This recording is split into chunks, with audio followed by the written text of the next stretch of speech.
मेरे इमाम ने ऐसा वार किया कि एक ही वार में तमीम के हाथ से तलवार छूट भी जाती है बीच। अच्छा, वो भी समझ गया कि अब मैं क्या करूं। इमाम ने फरमाया तलवार उठा ले वरना दुनिया कहेगी कि हुसैन ने निहत्ते को मार दिया। अब वो क्या कर पाता। पहुंचा दिया इमाम हुसैन ने वहीं पर जहां पे उसको पहुंचना चाहिए था। उसके बाद कई अफराद यके बाद दीगर आते रहे। जलालपुर और आसपास पूरे दूर दराज से आए हुए मेरे भाइयों एक एक करके तो ये सब आ जाते। मेरा ईमान कहता है हुसैन तने तन्हा सबको काफी हो जाता।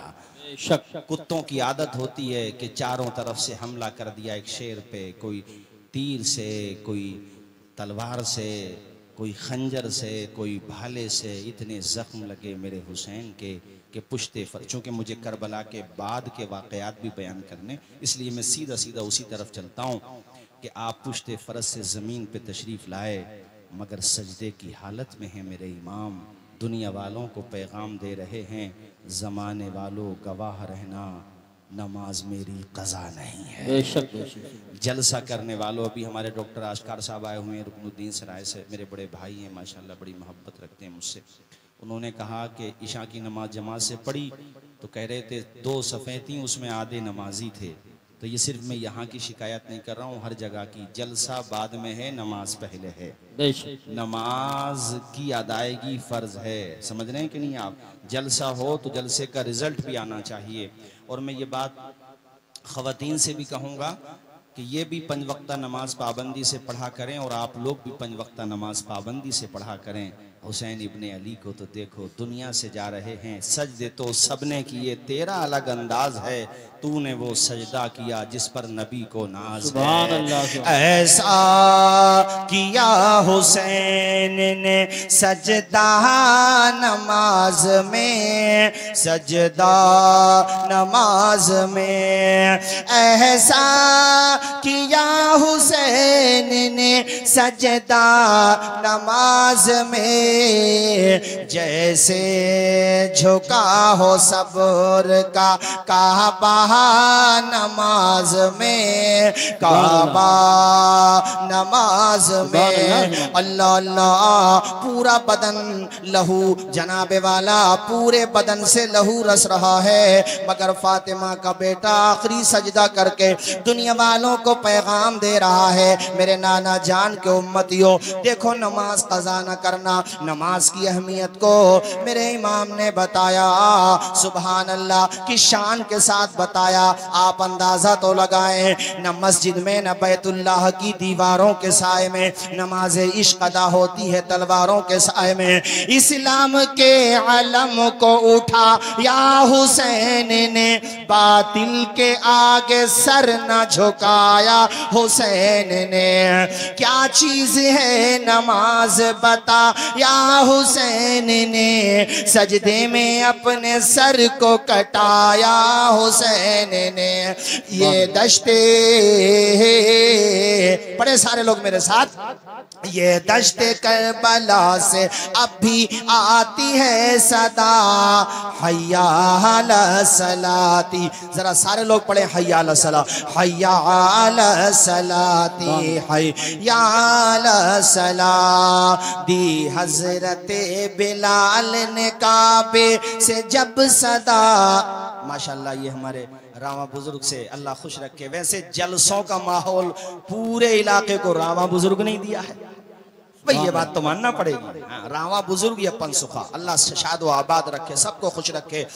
हजरात, इमाम की शहादत के बाद भी यजीदियों के मजालिम की तारीख कम नहीं हुई है, बल्कि उनकी नाशों पे, उनके मुबारक जिस्मों पे घोड़े दौड़ाए गए हैं और उनके सरों को नेज़ों पे उठा लिया गया है। इमाम के सरे अक़दस से कुरान की तिलावत की आवाज भी सुनी गई है। ये फर्जी बात नहीं है जो बता रहा हूं, मैं हवाला रखता हूं। कुरान मजीद की तिलावत की आवाज आई है कटे हुए सर से। मेरे इमाम ने बता दिया कि कुरान कल भी मेरे साथ था, कुरान आज भी मेरे साथ है। कटे हुए सर से तिलावत की आवाज आई और खौली नामी बदबख्त इमाम के सर को अपने घोड़े की गर्दन से बांध कर ले गया। माज़अल्लाह, जोर से बोलिए माज़अल्लाह। घर पे लेके पहुंचा और घर पे ले जाके उसने इमाम के सर को एक जगह बेअदबी के साथ इसी तरीके से माज़अल्लाह फेंक दिया, माज़अल्लाह। बहुत भारी जुमला था मगर बयान करना पड़ा। उसकी बीवी मुहिब्बे अहले बैत थी, वो फातिमा ज़हरा से मोहब्बत करने वाली थी, वो कनीज़े फातिमा ज़हरा थी, वो कनीज़े सैयदा ज़ैनब थी। उसकी निगाह पड़ी सरे इमाम पर, उसने अभी चेहरा नहीं देखा है चूंकि ढक दिया था उस जालिम ने। उसने पूछा, है मेरे शौहर, ये किसका कटा हुआ सर लाया है? कहने लगा, पहले मुझे खाना लगाओ। उसने कहा, नहीं नहीं, पहले मुझे बता कि ये तू सर किसका लाया है। ज्यादा बीवी ने इसरार किया तो खौली ने जैसे ही नाम लिया उस औरत के तन बदन में आग लग गई। उसने कहा, बदबख्त है जालिम, अगर तू मेरा शौहर न होता तो तेरी गर्दन को मैं आज तेरे तन से जुदा कर देती। तुझे पता है इनका मकाम क्या है? अरे ये वो है जिनके लिए नबी ने अपने सजदे को तवील कर दिया था। ए बदबख्त, तू इनके सर को लाया है और वो भी इस बेदर्दी के साथ यहाँ पे फेंक रहा है। अब मैं तेरे खाने का ख्याल नहीं करूंगी, अब तू अपना काम देख। वो बदबख्त अपना काम में लग गया, खाना वाना खाने लगा।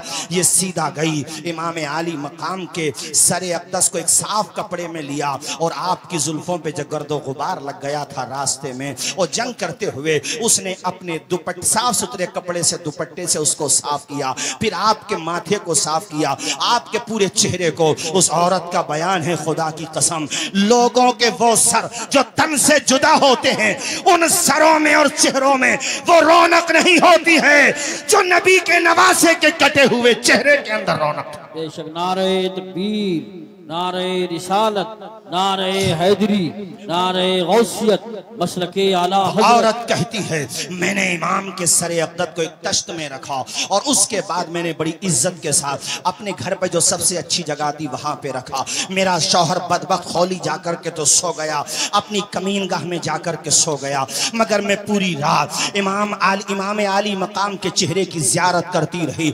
मुअर्रिखीन ने लिखा है, और जनाबे वाला वो औरत कहती है, मैंने शबे तैजूर के सन्नाटों में देखा, पूरी दुनिया में अंधेरा हुआ था मगर सरे इमाम आली मकाम तक आसमान से नूर ही नूर बरस रहा था। सुभान अल्लाह, सुभान अल्लाह, माशाअल्लाह। और क्यों ना बरसे, हमारे इमाम ने यूं ही तो नहीं कहा है। क्या कहा है इमाम ने? तेरी नस्ले पाक में है बच्चा बच्चा। जरा जोर से बोलें।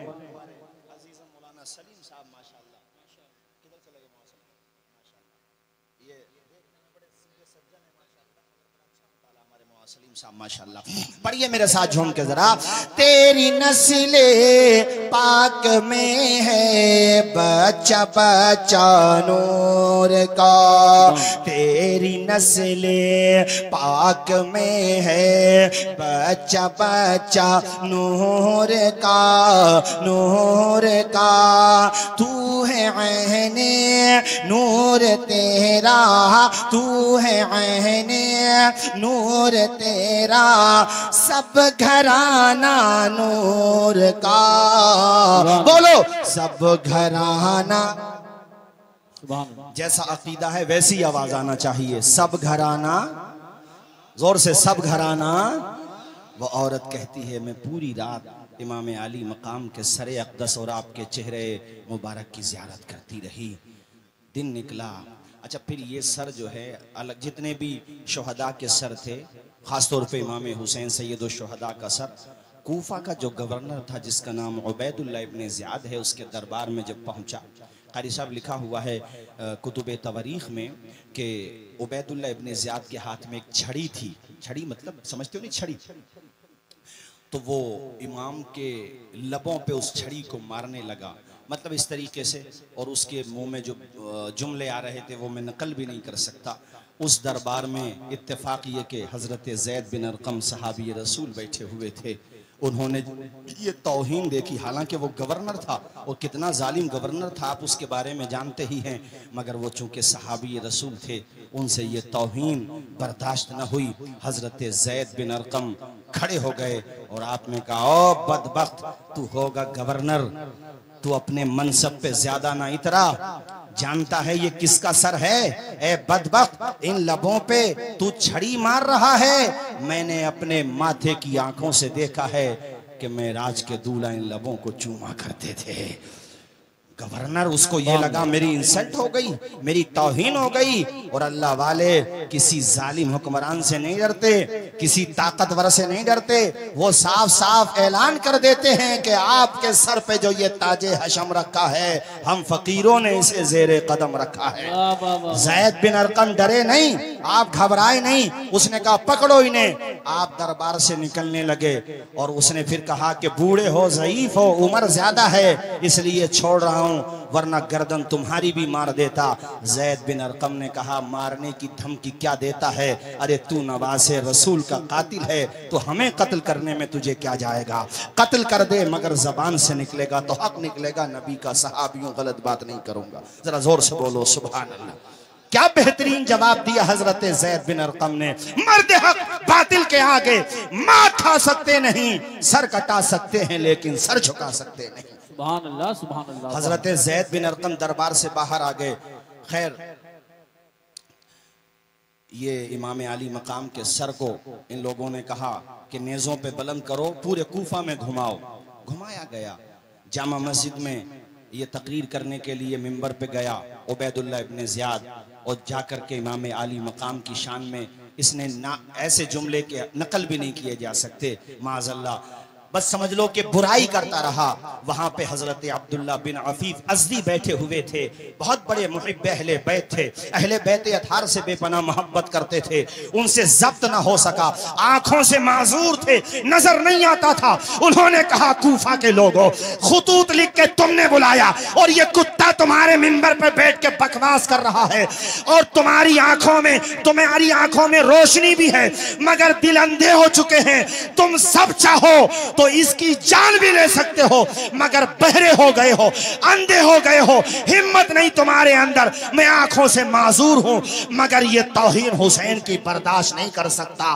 खड़े हुए और कहा तू झूठा, तेरा बाप झूठा, हुसैन सच्चा, हुसैन का बाप सच्चा। सुभान अल्लाह। नारे तकबीर, नारे रिसालत, नारे हैदरी, नारे गौसियत, मसलके आला हजरत फैजान शोहदाए करबला मौलाना तौसीफ रज़ा साहिब क़िबला। गवर्नर का मतलब उस जमाने का चीफ मिनिस्टर, बल्कि प्राइम मिनिस्टर समझ लो पूरे कूफा का, जिसके हाथ में पूरा लॉ एंड ऑर्डर होता था, सब कुछ होता था। अरे उसने कहा सारे नमाजियों के सामने एक अंधा आदमी, उसने अपनी भाषा में कहा एक नाबीना आदमी मेरे बारे में ऐसा बोलेगा, कहा पकड़ो इसे। उसके फौजी जैसे ही हजरत अब्दुल्ला बिन अफीफ अज़दी को पकड़ने के लिए दौड़े, तो उनके जो कबीले के लोग थे वो भी सामने से आ गए। वो समझ गया कि अब यहाँ पे जंग आराई हो जाएगी, महाज खुल जाएगा, बात लंबी पड़ जाएगी। उसने अपने फौजियों को इशारा किया कि रहने दो।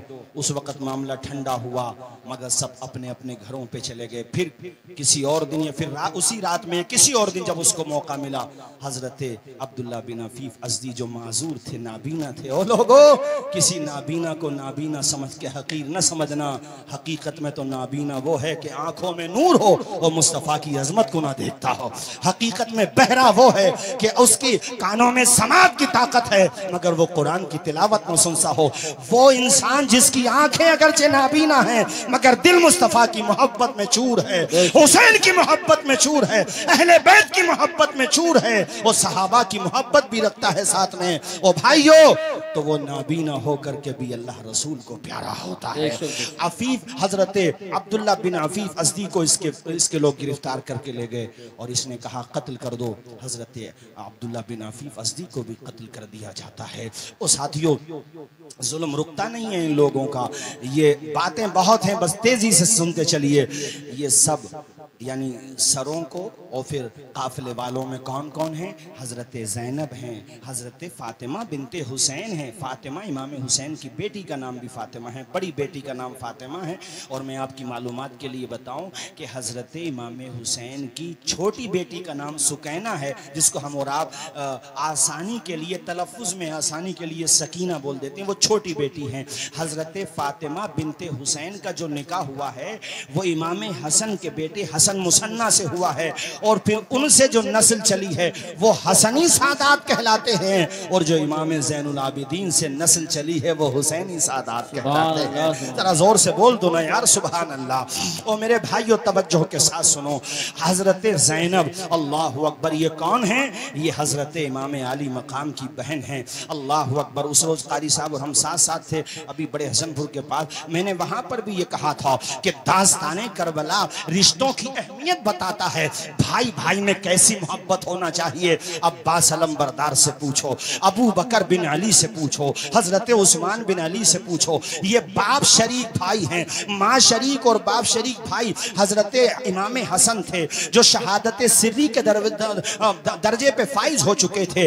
ये जो करबला में 7 या 8 भाई शहीद हुए हैं, ये सब बाप शरीक भाई हैं, यानी माएँ दूसरी हैं, बाप हजरत मौला अली शेर खुदा हैं। सोतेले भाइयों में मोहब्बत कम होती है, मगर यहाँ आलम यह है, मोहब्बत का आलम यह है कि सारे के सारे भाई इमाम हुसैन के नाम पे अपनी जानों का नजराना पेश करने आ गए हैं। उनकी माओ ने तरबियत दी है उन्हें कि हुसैन तुम्हारे भाई बाद में हैं, तुम्हारे सरदार पहले हैं, तुम्हारे आका पहले हैं। भाई भाई के रिश्ते को कैसे निभाया जाता है, करबला की दास्तान पढ़ो। शौहर और बीवी के रिश्ते को कैसे निभाया जाता है, करबला की दास्तान पढ़ो। सुभान अल्लाह, सुभान अल्लाह। तेजी के साथ कारी साहब, शहर बानो यज़्दगर्द की बेटी हैं, बादशाह की बेटी हैं, और हजरत उमर फारूक आजम के दौर में वो आई थी। और उस वक़्त हजरत उमर फारूक आजम ने कहा था ये शहजादी है, तो उन्होंने कहा भी इसका शहजादे ही से होगा।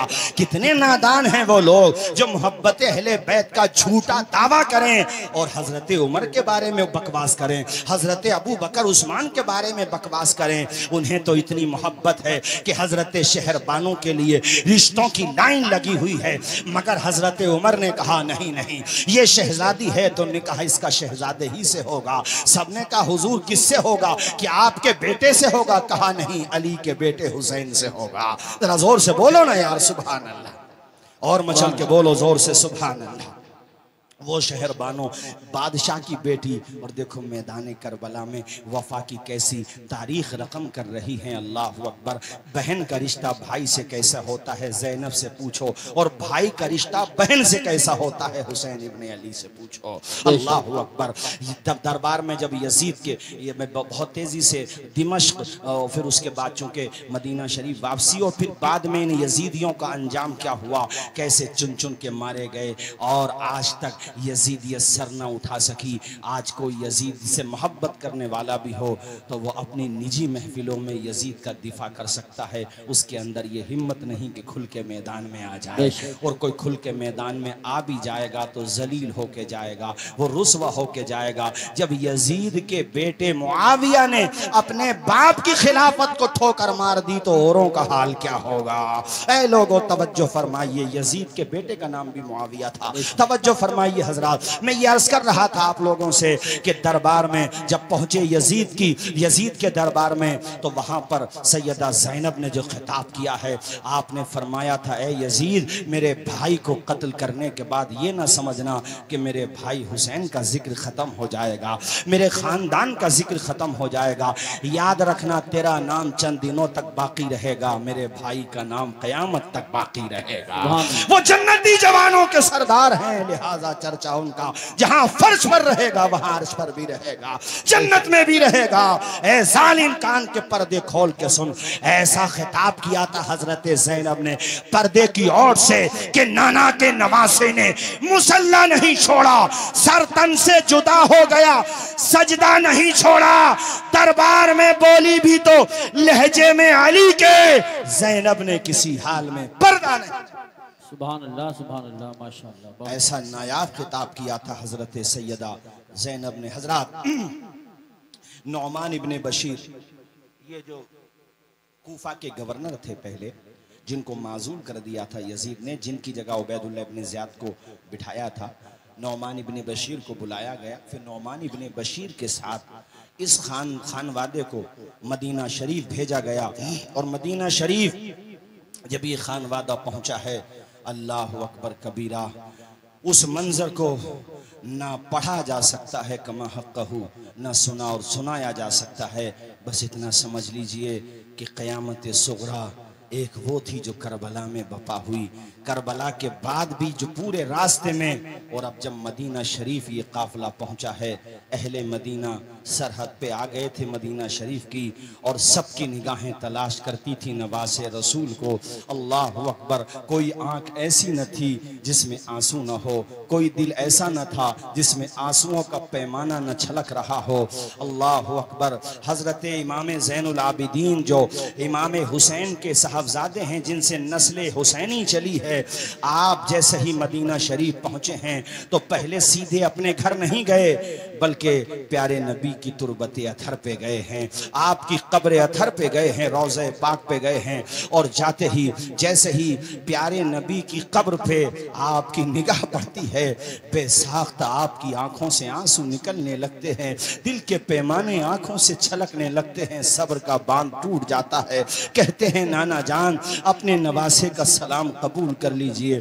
उसके बाद ऐसी ढारस बंदी है कि मदीने वालों की हिचकियां बन गई थी। अल्लाह अकबर कबीरा।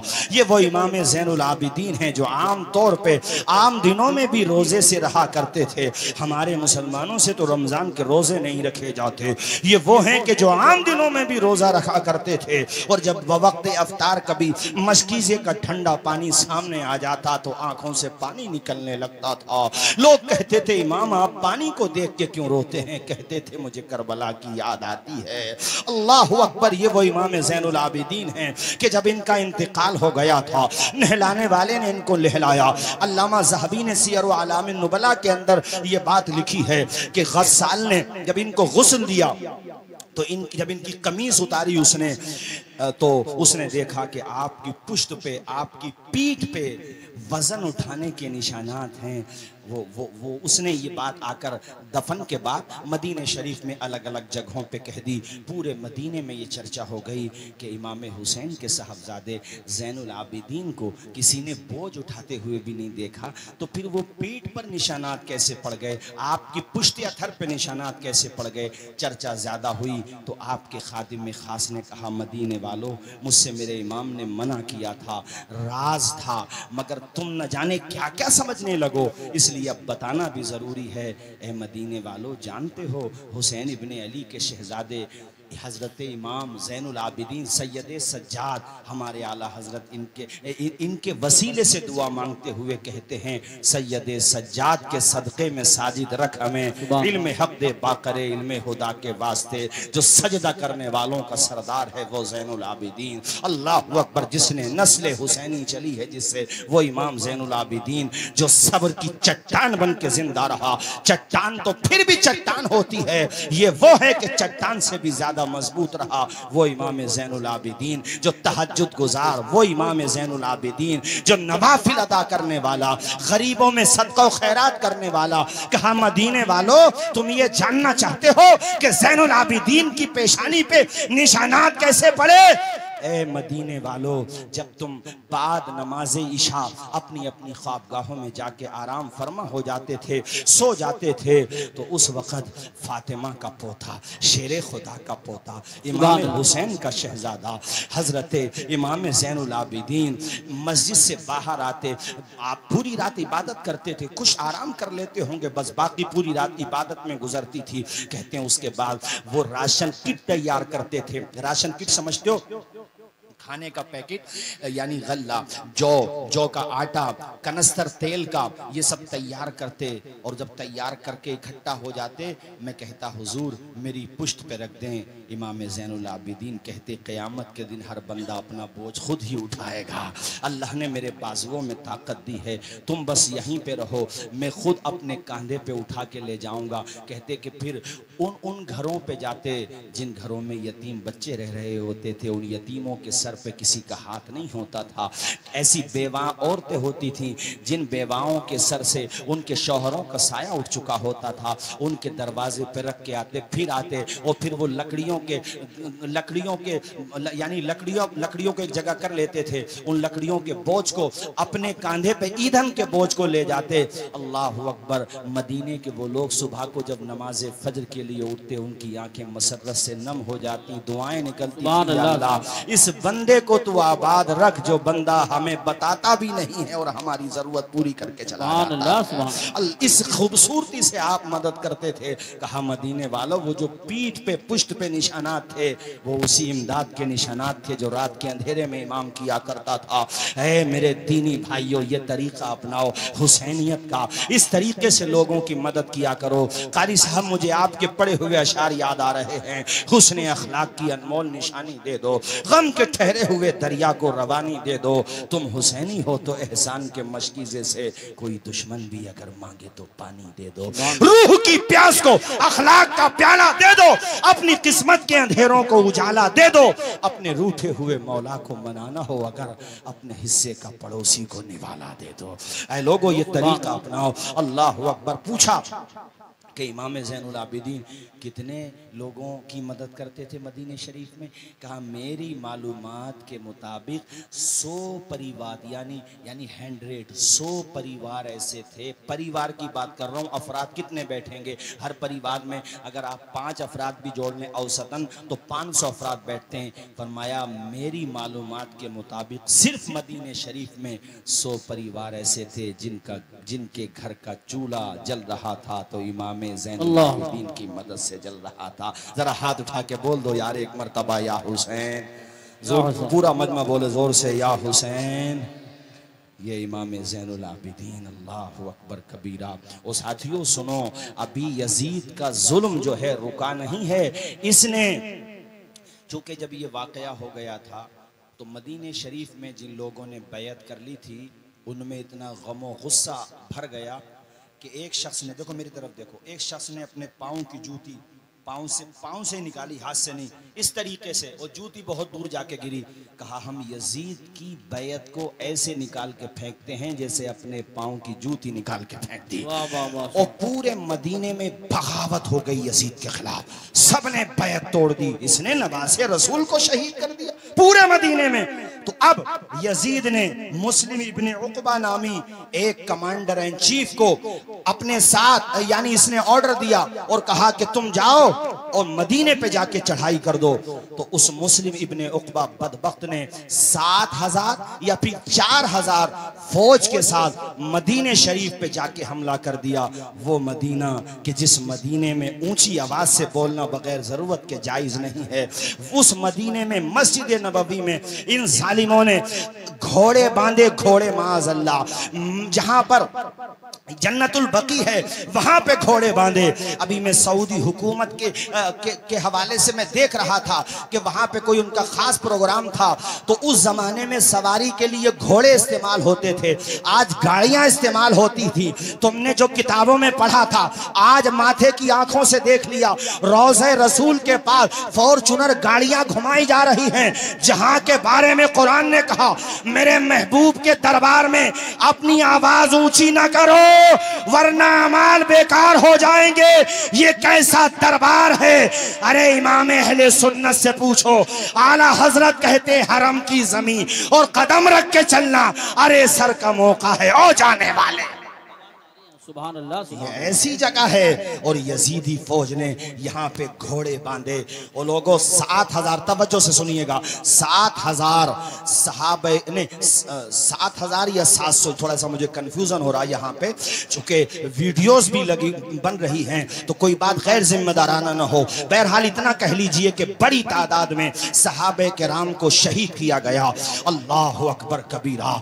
मैं आपको क्या बताऊं, अल्फाज नहीं मेरे पास उस मंजर को बयान करने के लिए। एक अजीम ताबई है, नाम है उनका सईद इब्ने मुसय्यब। वो वहीं पे ऐसे ही पागलपन का, वो पागल नहीं थे मगर वो यजीदी फौज को वो ये चाहते थे कि मस्जिद नबवी में आज़ान तो होती रहे। इन जालिमों ने घोड़े बांध दिए हैं, आज़ान भी बंद हो गई है, 3 दिन हो गए हैं मस्जिद नबवी में जमात से नमाज नहीं हुई है, तो ऐसा ना हो कि नमाज ही ना हो। इसलिए वो पागल बन के वहां पे यानी दिखावे के लिए उनको भी यजीदियों ने गिरफ्तार कर लिया। मगर जब उन्होंने इस तरह की हरकतें की तो कहा रही तो पागल है, इसको छोड़ दो। अब यहाँ तो मैं मिशकात शरीफ की एक हदीस शरीफ सुनाता हूँ, जिसे हवाला न मिले वो मुझसे आकर के पूछ ले। वो कहते हैं कि जब कोई भी नमाज पढ़ने, चूंकि वहां पे हालात ऐसे बना दिए गए थे, 3 दिन तक कुछ भी नहीं हो रहा है, न आजान हो रही है न जमात हो रही है। कहते मैं अकेला नमाज पढ़ता था, अकेला आजान दे लिया करता था। कहते हैं मैंने अपने कानों से सुना, रोज़े मुस्तफा से आजान की आवाज आया करती थी। ये मिशकात शरीफ, मैंने किताब का हवाला दिया, सारे मकातिबे फिक्र में ये किताब उनके वहां पे दाखिल है निसाब में। ओ यार, इसीलिए तो बरेली का ताजदार कहता है तू जिंदा है वल्लाह, तू जिंदा है वल्लाह, मेरे चश्मे आलम से छिप जाने। सुभान अल्लाह। नारे तकबीर, नारे रिसालत, नारे हैदरी, नारे गौसियत, मसलके आला हजरत उलमाए अहले सुन्नत मौलाना तौसीफ रजा साहिब किबला। कारी साहब तवज्जो के साथ सुनिए। अच्छा माशाल्लाह, हमारे मैंने ध्यान नहीं दिया माशाल्लाह, और उनकी मोहब्बत देखिए आप। मैं इनसे मिलने गया दिल्ली में, तो मेरे साथ कुछ मेहमान भी थे, अहबाब भी थे।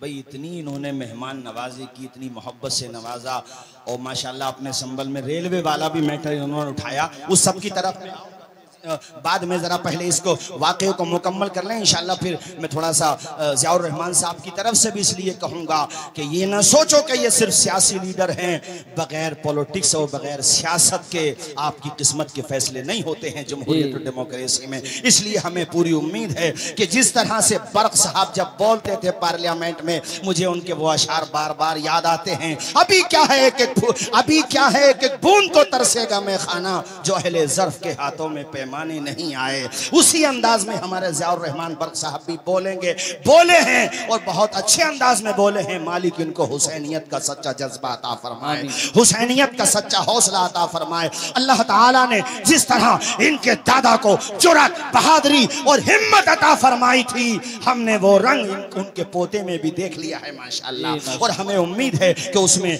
बरकत ही होती रहेगी, हौसला आता ही रहेगा। जालिम की उम्र बहुत कम होती है, जालिम वहाँ का हो या कहीं का भी हो, बस समझते रहिए मेरी बात को। सुनो, उक़बा इब्ने मुस्लिम ने एक बूढ़ी के नौजवान लड़के को पकड़ लिया, यानी ज़ईफ़ा औरत थी वो, नौजवान लड़के को पकड़ लिया। अब माँ होती है, देखो मेरी तरफ देखो, वो अपना आंचल फैला के मुस्लिम इब्ने उक़बा जो यजीद ने भेजा है मदीने पे हमला करने के लिए, ऐसे दामन फैला के कहती है, ए मुस्लिम इब्ने उक़बा मेरे बच्चे को माफ़ कर दे, मेरे बुढ़ापे का सहारा है, ज़िंदगी भर की कमाई है, पूरे घर का खर्चा इससे चलता है। ए जालिम, तो इसे छोड़ दे, जो चाहे मुझे सजा दे दे, मेरे बच्चे का क्या कसूर है।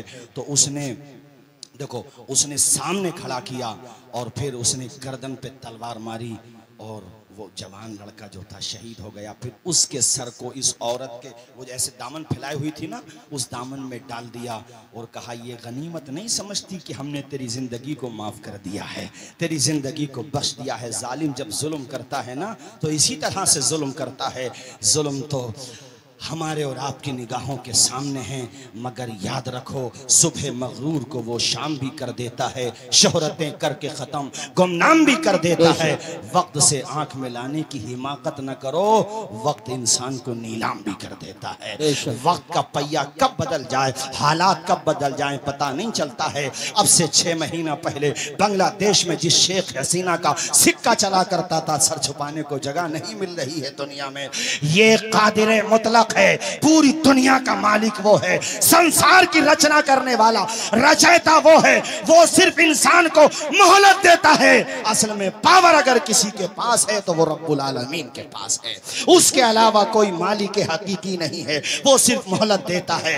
ऐ लोगो, उस औरत के दिल से जो हाय निकली, उसने कहा, मुस्लिम इब्ने उक़बा मेरी हाय लगेगी, तू इस मिशन में नाकाम होगा। और सुन, मैं तेरे सामने कसम खाती हूं कि मेरे रब ने अगर मुझे ताकत दी तो मैं तेरी लाश को जलाऊंगी, तेरी लाश में आग लगाऊंगी। एक एक दुखी माँ की निकले हुए ये जुमले थे। उसने कहा अरेस्ट करो। फौजियों ने कहा अरे यार ये तो देख वो औरत है, उसका बच्चा तूने कत्ल कर दिया, इग्नोर कर, जाने दे इस औरत को। वो औरत डरी नहीं। ये औरत भी जब बहादुरी पे आ जाए ना तो मेरे साथियों फिर कहानियां पढ़ो तुम सहाबियात की, दास्तानें पढ़ो सहाबियात की। औरत जब बहादुरी दिखाती है तो ऐसी बहादुर माओ की कोख से सलाहुद्दीन अय्यूबी जन्म लेते हैं। ऐसी बहादुर माओ की कोख से अल्लामा किफायत अली काफी, अल्लामा फजल हक खैराबादी जन्म लेते हैं।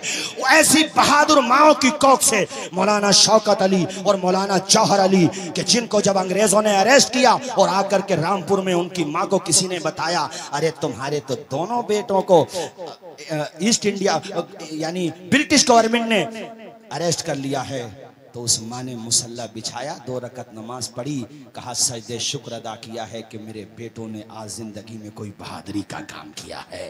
क़यामत के दिन मैं फख्र से बुलंद करूंगी कि मालिक तूने मुझे 2 बेटे दिए और मैंने उनको हक को सदाकत का अमीन बनाया। ये माएँ होती हैं। उस औरत घबराई नहीं। कहा मैं फिर कहती हूँ ए यजीदी फौज के कमांडर, तूने मदीने में आके हमला किया है, मेरे बच्चे को मेरी निगाहों के सामने शहीद किया है, मैं कसम लेती हूँ कि तेरी लाश में आग लगाऊंगी, जलाऊंगी। औरत चली गई। ये मदीने को ताराज करके मदीने में हमला करके मक्का शरीफ की तरफ जा रहे थे। रास्ते में खुदा का अजाब आया और मुस्लिम इब्ने उकबा पे फालिज गिर गया। फालिज समझते हो? फालिज। और ऐसा भयंकर फालिज कि रास्ते ही में डेथ हो गई इसकी और इसको वहीं पे दफना दिया गया। मदीने शरीफ और मक्का शरीफ के बीच में रास्ते में कहीं पे इसकी डेथ हुई, वहीं पे इसको दफना दिया गया। इसके बाद इब्ने नुमैर नामी एक शख्स फौज का कमांडर बना। खैर वो फौज तो मक्का शरीफ चली गई। इस औरत को किसी ने जाके बता दिया कि ए औरत तेरी दुआ कबूल हो गई, तूने उसके बारे में जो रब से कहा था। मैं कहता हूँ ए जालिमों, तुम जो बददुआएं ले रहे हो, मजलूमों गरीबों के मकानात को तोड़ के किसी का दिल दुखा के, याद रखो दुनिया की अदालत में फैसला हो न हो मगर एक अदालत जो सबसे बड़ी अदालत है वहां इंसाफ जरूर मिलेगा। जरा जोर से बोलो ना यार सुभान अल्लाह, बोलो बेशक जरूर इंसाफ मिलेगा। हमें रब की जो सबसे बड़ी अदालत है वहां पे इंसाफ जरूर मिलेगा, यकीन रखो। मैंने एक वीडियो देखा था अभी, शायद आप लोगों ने भी देखा होगा। कोई अधिकारी है और वो अपने मुल्क का नहीं है, वो शायद पड़ोसी मुल्क का है, शायद मुझे ऐसा लगा भाषा से। तो एक औरत के शौहर का इंतकाल हुआ, वो गवर्नमेंट जॉब में ही था उसका शौहर भी। तो वही औरत ये चाहती थी मुझे पेंशन मिले, इसके बाद जो पैसे हैं वो मुझे मिल जाए। तो उसके शौहर के दोस्त के पास